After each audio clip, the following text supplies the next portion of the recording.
اهدنا الصراط المستقيم صراط الذين أنعمت عليهم غير المغضوب عليهم ولا الضالين. ولقد آتينا إبراهيم رشده من قبل وكنا به عالمين. إذ قال لأبيه وقومه ما هذه التماثيل التي أنتم لها عاكفون؟ قالوا وجدنا آباءنا لها عابدين.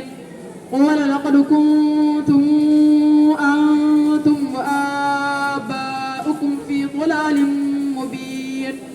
قالوا أجئتنا بالحق أم أنت من اللاعبين؟ قال بل ربكم رب السماوات والأرض الذي فطرهن وأنا على ذلك من الشاهدين.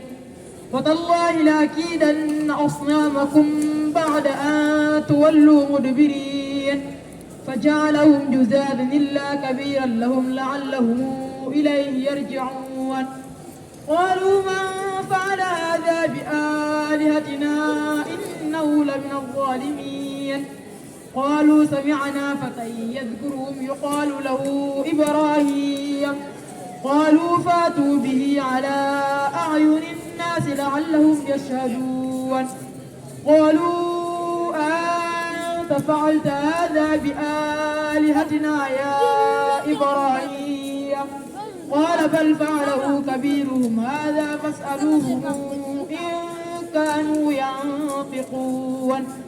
فرجعوا إلى أنفسهم فقالوا إنكم أنتم الظالمون. ثم نكسوا على رؤوسهم لقد علمت ما هؤلاء ينطقون. قال أفتعبدون من دون الله ما لا ينفعكم شيئا ولا يضركم أف لكم ولما تعبدون من دون الله أفلا تعقلون. قالوا حرقوه وانصروا آلهتكم إن كنتم فاعلين. قلنا يا نار كوني بردا وسلاما على إبراهيم وأرادوا به كيدا فجعلناهم الأخسرين. ونجيناه ولوطا إلى الأرض التي باركنا فيها للعالمين. ووهبنا له إسحاق ويعقوب نافلة وكلا جعلنا صالحين. وجعلناهم أئمة يهدون بأمرنا وأوحينا إليهم فعل الخيرات وإقام الصلاة وإيتاء الزكاة وكانوا لنا عابدين. ولوطا آتيناه حكما وعلما ونجيناه من القرية التي كانت تعمل الخبائث إنهم كانوا قوم سوء فاسقين. وأدخلناه في رحمتنا إنه من الصالحين. ونوحا إذ نادى من قبل فاستجبنا له فنجيناه وأهله من الكرب العظيم.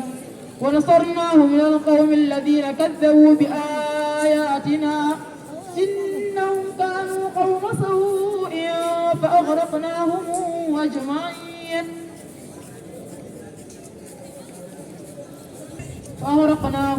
أجمعين. وداود وسليمان إذ يحكمان في الحرث إذ نفشت فيه غنم القوم وكنا لحكمهم شاهدين. ففهمناها سليمان وكلنا آتينا حكما وعلما. وسخرنا مع داود الجبال يسبحن والطير وكنا فاعلين. وعلمناه صنعة لبوس لكم ليحسنكم من بأسكم فهل أنتم شاكرون. ولسليمان الريح عاصفة تجري بأمره إلى الأرض التي باركنا فيها وكنا بكل شيء عالمين. ومن الشياطين من يغوصون له ويعملون عملا دون ذلك وكنا لهم حافظين. وأيوب إذ نادى ربه أني مسني الضر فكشفنا ما به من ضر وآتيناه أهله ومثلهم معهم رحمة من عندنا وذكرى للعابدين وإسماعيل وإدريس وذا الكفل كل من الصابرين وأدخلناهم في رحمتنا إنهم من الصالحين. الله